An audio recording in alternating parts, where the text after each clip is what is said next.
再温一碟豆芽的感念。作者黄春梅。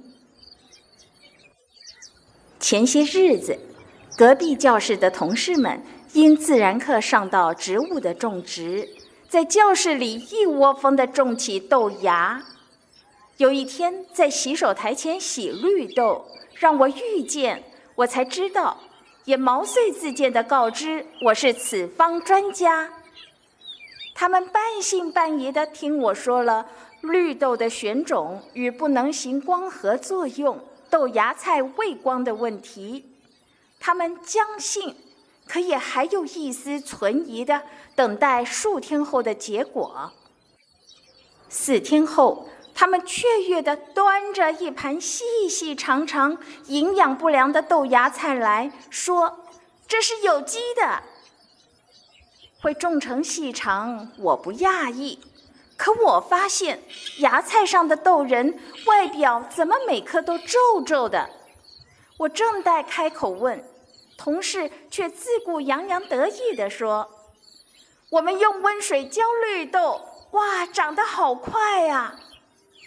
听完，我扑哧一笑，我的问题迎刃而解了。这批豆芽的豆子外表会皱，就是被你们用热水烫熟的呀。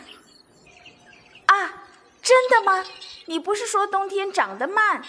我只是加一点点温水，一点点。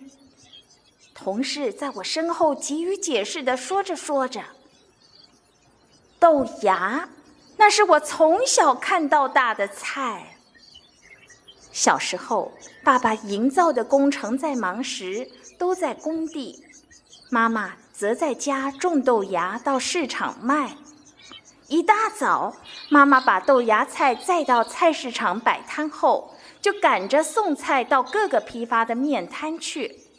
这时，我就负责顾摊卖菜，直到妈妈送菜回来，我再去上学。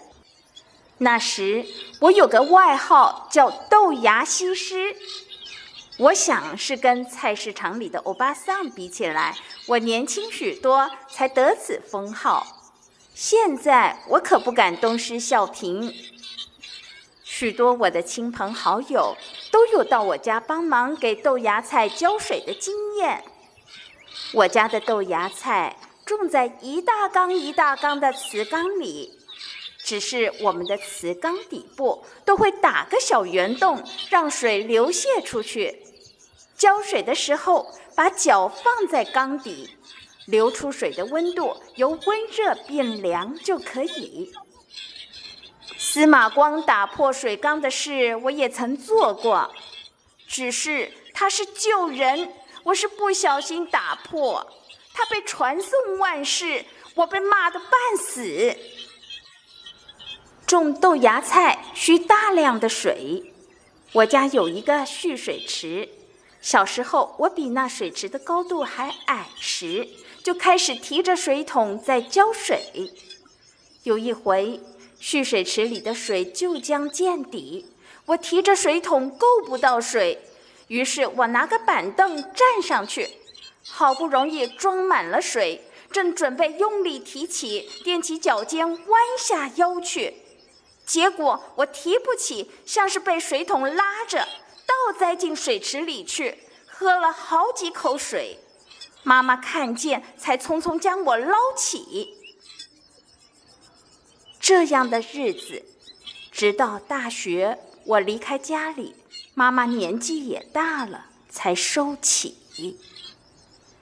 今天午餐便当里有一道豆芽菜，同事问我，从小看到大的豆芽菜，你吃不腻？我说，有感情、有回忆的人事物，千百回，不腻，不腻。